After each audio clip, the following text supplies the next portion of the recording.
बिस्मिल्लाहिर्रहमानिर्रहीम। अस्सलाम वालेकुम प्यारे दोस्तों, कैसे हैं आप सब। उम्मीद है आप सब बिल्कुल खैरियत से होंगे। प्यारे दोस्तों, आज आपके साथ सोलर सिस्टम से रिलेटेड एक वीडियो लेके हाज़िर हुआ हूँ।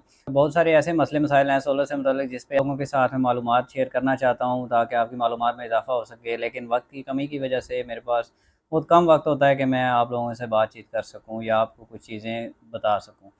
तो प्यारे दोस्तों, आज जो सबसे बड़ा मसला है वो मैं लेके आपकी खिदमत में हाज़िर हुआ हूँ।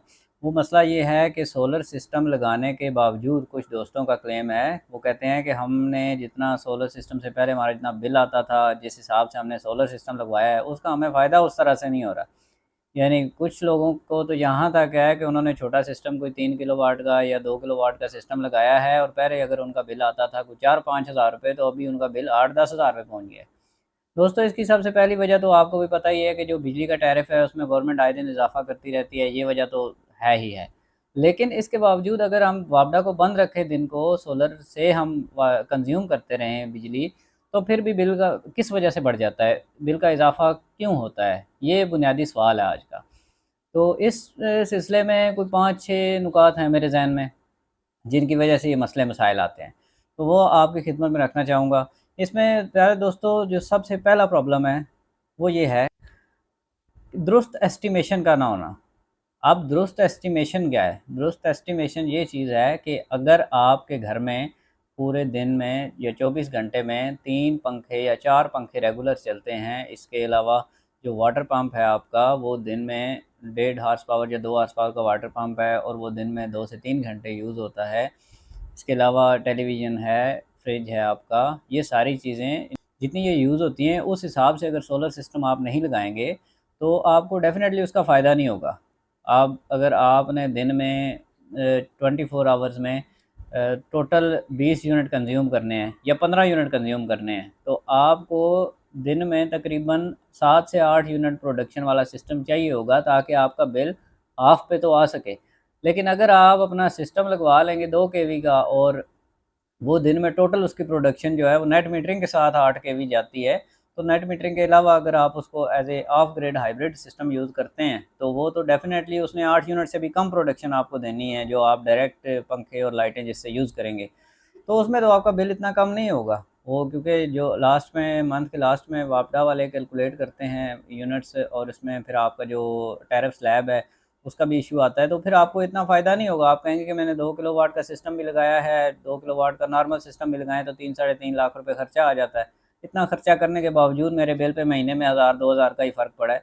तो ऊपर से अगर वापडा वालों ने टैरिफ बढ़ा दिया तो वो जो 1000 2000 का फ़र्क पड़ता है, वो भी निकल जाता है। तो इसलिए दुरुस्त एस्टिमेशन बहुत ज़रूरी है। जितनी चीज़ें आप 24 आवर्स में यूज़ करते हैं, जितने टाइम के लिए, ये चीज़ें आपने अपने टेक्नीशियन को बतानी हैं और टेक्नीशियन का फ़र्ज़ है कि वो उस हिसाब से आपको सिस्टम डिज़ाइन करके दे, ताकि अगर आप उसको ज़्यादा बेहतर तरीके से यूज़ करते हैं एसबीयू मोड पे, जो 2 सोलर यूज़ करते हैं या सोलर टेक्नीशियन को इसका पता होगा कि पहले सोलर यूज़ करें, फिर बैटरी यूज़ करें और फिर आप वापडा, यानी कम से कम वक़्त के लिए आप वापडा यूज़ करें। बैटरीज़ में इतनी कैपेबिलिटी होनी चाहिए कि वो रात को ज़्यादा टाइम आपका जो लोड है वो चला सकें। इसी तरह से सोलर में इतनी कैपेबिलिटी होनी चाहिए कि दिन को लोड के साथ-साथ वो आपकी बैटरीज़ को भी प्रॉपर चार्ज कर सके।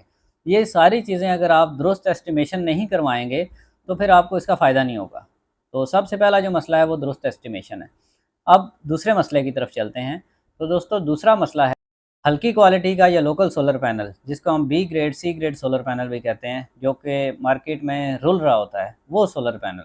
वो जब भी आप बी ग्रेड या सी ग्रेड का सोलर पैनल इस्तेमाल करेंगे, तो पहले ही उसकी आउटपुट कम होती है और जब आप उसको इंस्टॉल कर लेते हैं सिस्टम के साथ, वो उसकी इंडक्शन होती है, तो उसके बाद उसकी आउटपुट मज़ीद कम हो जाती है और साल, डेढ़ साल, 2 साल के बाद उसकी प्रोडक्शन इंतहाई कम सतह पे आ जाती है, बल्कि 3-4 साल बाद कुछ पैनल्स तो ऐसे हैं जो बिल्कुल आउटपुट देना बंद कर देते हैं। तो बी ग्रेड, सी ग्रेड का काम कभी भी ना करवाएँ। जब भी सोलर सिस्टम लगवाने का इरादा हो, आप कोशिश करें कि किसी पेटेंट कॉम्पिटेंट कंपनी से अपना सिस्टम इंस्टॉल करवाएँ और उनसे सबसे पहली चीज़ यही उन्हें बतानी है आपने कि जो भी चीज़ लगाएँ वो ए ग्रेड की लगाएँ। बैटरीज़ लगानी है तो अच्छी कंपनी की लगाएँ, सोलर पैनल्स लगाने हैं तो ए ग्रेड में लगाएँ, जो टियर 1 की कंपनीज़ हैं उनका सोलर पैनल इस्तेमाल करें। इसके अलावा इन्वर्टर लगाना है तो अच्छी क्वालिटी का लगाएँ। जो लोकल और सस्ती चीज़ है वो जब भी आप इस्तेमाल करेंगे तो डेफ़िनेटली आपको उसका फ़ायदा नहीं होगा। अब दोस्तों, चलते हैं तीसरी चीज़ की तरफ। तो इसमें तीसरा पॉइंट जो है वो दूसरे पॉइंट से ही रिलेटेड है। यानी सोलर आपका जो सोलर पैनल है वो भी हल्का ना हो और सोलर इन्वर्टर भी हल्का ना हो। अगर सोलर इन्वर्टर भी आपका लो क्वालिटी का होगा तो इसमें एक चीज़ तो ये है कि उसका एमपीपीटी प्रॉपर वर्क नहीं करेगा। आजकल तो ज़्यादातर सोलर इन्वर्टर्स जो हैं, बड़े सिस्टम हैं, वो एमपीपीटी सोलर इन्वर्टर आ रहे हैं और एमपीपीटी ही यूज़ करते हैं। मैं भी आपको उसी का मशवरा दूँगा। तो अगर वो हल्की क्वालिटी का होगा तो एक तो उसकी एमपीपीटी की क्वालिटी अच्छी नहीं होगी। वो अगर वैसे अच्छा इन्वर्टर वहाँ पे 4 पैनल्स के साथ 1700-1800 वाट तक जनरेट कर सकता है, तो जो हल्का इन्वर्टर होगा वो 1400-1500 वाट से ऊपर नहीं जाएगा, यानी 200-300 वाट आपको नुकसान हो जाएगा। 1-2 पंखे आप उसके साथ एक्स्ट्रा नहीं यूज़ कर सकेंगे। इसी तरह से जो लो क्वालिटी का सोलर इन्वर्टर है उसके अंदर एक बहुत बड़ा मसला आता है, जो शायद आप लोगों ने फेस भी किया हो। वो मसला ये है कि इनके अंदर रियल टाइम शेयरिंग का बड़ा मसला है।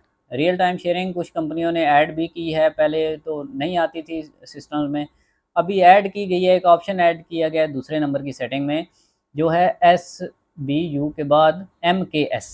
पहली सेटिंग इसमें होती है SUB, फिर इसमें है USB, फिर इसमें है SBU और फिर इसमें चौथी सेटिंग ऐड की गई है MKS। MKS का मतलब ये है कि जब भी आपका लोड आपके सोलर पैनल से एक्सीड करेगा, यानी आपने अगर सोलर पैनल इतने लगाए हैं जो 1500 वाट की प्रोडक्शन दे रहे हैं, आपका इन्वर्टर 3000 वाट का है और आपका जो लोड है वो 2000 वाट पे चला गया। अब सोलर पैनल से आपके आ रहे हैं टोटल 1500 वाट, जो ऊपर के 500 वाट आपको चाहिए हैं वो असूली तौर पे इसे वापडा से शेयर करना चाहिए, क्योंकि अगर ये बैटरी से ही शेयर करेगा तो बैटरी आपकी कंज्यूम हो जाएगी और शाम के वक्त, रात के वक्त इस्तेमाल के लिए बैटरी कम रह जाएगी। तो इसको कहते हैं रियल टाइम शेयरिंग। अब जो हल्की क्वालिटी के इन्वर्टर हैं या पुराने इन्वर्टर हैं, उनके अंदर रियल टाइम शेयरिंग नहीं थी, और अगर रियल टाइम शेयरिंग का ऑप्शन उसमें लिखा होता भी था तो वो उस तरह से प्रॉपर नहीं कर सकते थे। जैसे कि इन्वेरेक्स का नाइट्रॉक्स मॉडल है, वो बहुत अच्छी रियल टाइम शेयरिंग करता है, उसमें आपको कोई फालतू सेटिंग की ज़रूरत नहीं होती और वो बहुत अच्छे तरीके से वापडा को और सोलर को मिक्स करके चलाता है। यानी अगर आपका लोड सोलर से एक्सीड करेगा तो ऑटोमेटिकली उतने एम्पेयर वापडा से लेगा जितने उसको ज़रूरत है। लेकिन अगर आप हल्की क्वालिटी का इन्वर्टर लगाएंगे तो वो या तो रियल टाइम शेयरिंग वापडा से नहीं करेगा, बैटरी से करेगा। उसमें भी इतना नुकसान खैर नहीं है, अगर बैटरी से भी हो तो चलें, ये है बैटरी बाद में चार्ज हो जाएगी। लेकिन असल नुकसान ये है कि बाज़ औक़ात वो शो कर रहा होता है कि मैं वापडा से रियल टाइम शेयरिंग कर रहा हूँ, लेकिन वो शेयरिंग नहीं करता, बल्कि टोटली आपका वापडा यूज़ कर रहा होता है। उसके ऊपर सामने निशान बना आ रहा होता है स्क्रीन पे वापडा का, बंदा समझ रहा होता है कि कनेक्ट है और कुछ एम्पेयर ले रहा है, लेकिन वो सारा का सारा लोड वापडा पे चला रहा होता है, सोलर से सिर्फ बैटरी चार्ज कर रहा होता है। यानी उस टाइम में सोलर आपका यूज़लेस हो जाता है और इसकी सबसे बड़ी वजह है हल्की क्वालिटी का सोलर इन्वर्टर इस्तेमाल करना। तो आपने कोशिश करनी है कि सोलर इन्वर्टर किसी वेल नोन कंपनी का लें, कोई ऐसा सोलर इन्वर्टर लें जिसकी आजकल तो आपको यूट्यूब पे वीडियोज़ वगैरह मिल जाती हैं, तो जिसके रिव्यूज़ अच्छे हों, वो सोलर इन्वर्टर आप इस्तेमाल करें। दोस्तों चौथे नंबर पे जो हमारा पॉइंट है वो ये है कि सोलर पैनल्स की तादाद का कम होना। ये चीज़ भी एस्टिमेशन में ही आ जाती है कि अगर आपकी रिक्वायरमेंट ज़्यादा है तो ज़ाहिर है आपने ज़्यादा पैनल्स लगाने हैं। अगर आप पैनल्स कम लगाएंगे तो डेफिनेटली आपकी वापडा इस्तेमाल होती रहेगी। जैसे जैसे वापडा इस्तेमाल होगी तो आपका बिजली का जो बिल है वो भी ज़्यादा आएगा, मीटर आपका ज़्यादा घूमेगा। तो आपने पैनल्स की तादाद अकॉर्डिंग टू रिक्वायरमेंट रखनी है। जितना आपका लोड है उससे कोशिश करें ज़्यादा पैनल्स लगाएं ताकि बैटरी भी चार्ज हो और आपका लोड भी स्मूथली चलता रहे। दोस्तों चलते हैं अगले पॉइंट की तरफ। तो जो अगला पॉइंट है वो सबसे मेन चीज़ है और वो ये है कि इंस्टॉलेशन किसी आम इलेक्ट्रीशियन की बजाय प्रॉपर सोलर टेक्नीशियन से इंस्टॉलेशन करवाएं। आप सोलर इंजीनियर से इंस्टॉलेशन करवाने का आपको ये फ़ायदा होगा कि उसको सोलर का नुक्ता नुक्ता पता होगा। अब एक छोटी सी मिसाल आपको देता हूँ। जिस तरह आम इलेक्ट्रीशियन इंस्टॉलेशन कर रहे होते हैं तो वो लोग यूपीएस लगाने के आदी होते हैं, तो यूपीएस में एक सिंगल वायर इस्तेमाल होती है जो कि फेज़ के लिए है और न्यूट्रल उसकी वापडा के साथ कॉमन हुई होती है। प्यारे दोस्तों आजकल जो नए मीटर आए हैं ना, डिजिटल मीटर, इनके अंदर ये मसला है कि जब भी आप इनकी न्यूट्रल कॉमन करके सिंगल फेज़ पे आप चलाएँगे सोलर पे, तो ये न्यूट्रल से भी यूनिटें लेता रहेगा। इस बात का शायद कुछ लोगों को ना पता हो, लेकिन ये मसला एक्चुअल में है। जब भी आम टेक्नीशियन से आप इंस्टॉल करवाते हैं, आम इलेक्ट्रीशियन से, उसको इस चीज़ का नहीं पता होता। वो जिस तरह यूपीएस लगा रहा होता है इसी तरह उसने सोलर इन्वर्टर लगा देना है, कुछ चीज़ों का कनेक्शन सोलर इन्वर्टर पे दे देना है, कुछ चीज़ों को उसने डायरेक्ट कर देना है। जिस तरह मोटर है या एसी है, इस तरह की चीज़ों को अगर वो डायरेक्ट करता है छोटे सिस्टम में, तो उसने क्या करना है कि न्यूट्रल कॉमन कर देनी है।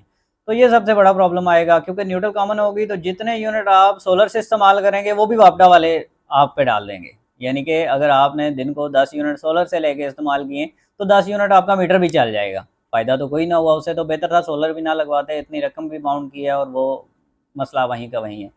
तो ये चीज़ आपने ख्याल में रखनी है। अगर आप किसी आम इलेक्ट्रीशियन से सिस्टम इंस्टॉल करवा रहे हैं तो इस बात को यकीनी बनाएं कि जितनी चीज़ों का कनेक्शन सोलर सिस्टम पे है उनकी न्यूट्रल की वायर अलग लगी हो, यानी उनकी वायरिंग ही अलग हो। वो आपके मीटर से जब डिस्कनेक्ट करें, जब सोलर आपका सोलर इन्वर्टर जो है वो सोलर पैनल्स पे लोड चला रहा हो, तो वो मुकम्मल तौर पे वापडा से उन चीज़ों को डिस्कनेक्ट कर दे।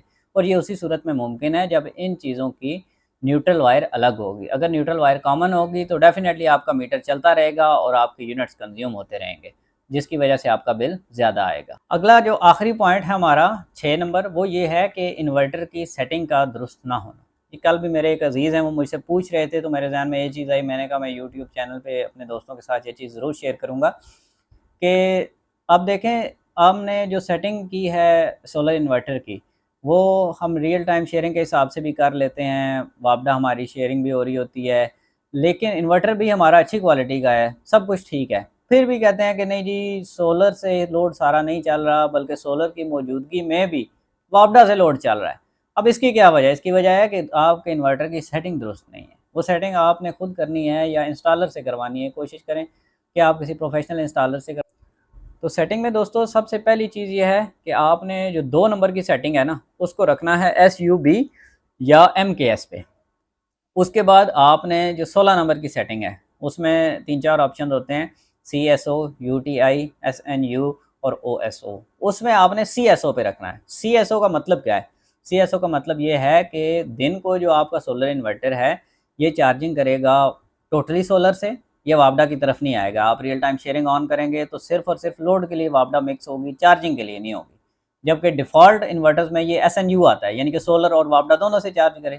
तो हम रियल टाइम शेयरिंग तो ऑन कर देते हैं MKS या SUB से जाके, लेकिन हम इसकी चार्जिंग की सेटिंग चेंज नहीं करते, जिसकी वजह से वो सारे का सारा लोड आपका वापडा पे चला जाता है। बैटरी भी वापडा से साथ चार्ज होती रहती है, तो इस वजह से आपका बिल बढ़ जाता है।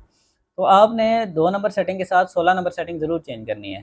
दोबारा आपको बता देता हूँ कि 2 नंबर सेटिंग जो है ये आपने रखनी है SUB या MKS, दोनों में से जो भी रख लें। लेकिन 16 नंबर सेटिंग आपने हर सूरत में CSO रखनी है। तो इंशाल्लाह इससे आपके बिजली के बिल में काफ़ी सारा फ़र्क पड़ेगा। प्यारे दोस्तों, जो मैंने आपको 6 पॉइंट्स बताए हैं, उम्मीद है आपको इनकी समझ आ गई होगी। अगर आपको मेरी वीडियो पसंद आई है तो मेरी वीडियो को लाइक और शेयर ज़रूर करें, मेरे चैनल को सब्सक्राइब करें और बेल नोटिफिकेशन पे लाज़मी क्लिक करें ताकि आने वाली वीडियोज़ आप तक सबसे पहले पहुँच सकें। प्यारे दोस्तों, अपनी दुआओं में याद रखिएगा। अगली वीडियो तक के लिए अल्लाह हाफ़िज़।